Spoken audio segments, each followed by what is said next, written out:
আমি খিলক্ষেত থেকে আসছি। তো আজ থেকে 19 দিন আগে আমি প্রথম হাফেজ মোহাম্মদ উবায়দুল সাহেবের কাছে আসি। এসে আমার মেয়েকে নিয়ে আসি চিকিৎসার জন্য।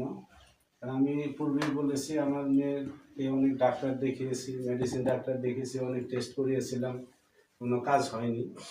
পরবর্তীতে এখানে আসার পর আল্লাহর রহমতে ওর যে সমস্যাগুলি ছিল, ওর মাথা ব্যথা হতো, শরীর ঝিমঝিম করতো, ওর ঘাড়ে ব্যথা হতো, পিঠ ব্যথা হতো, মনে হতো যে কি যেন একটা চাপ দিয়ে ওকে ধরে রেখেছে, এবং ও সোজা হয়ে দাঁড়াতে পারতো না, ঠিক মতো কথা বলতে পারতো না, কণ্ঠস্বরও ওর ছিল কেমন যেন, স্বাভাবিক কণ্ঠস্বরও ছিল না।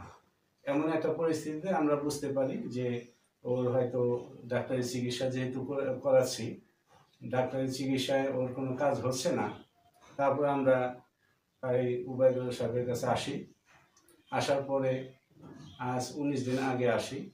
এখন তিনি আল্লাহ রাসূলের বিধান অনুযায়ী আমার মেয়েকে যে ট্রিটমেন্ট দিয়েছেন, যে চিকিৎসা করেছেন, আল্লাহর রহমতে আমার মেয়ের শারীরিক সমস্যা এখন আর নাই।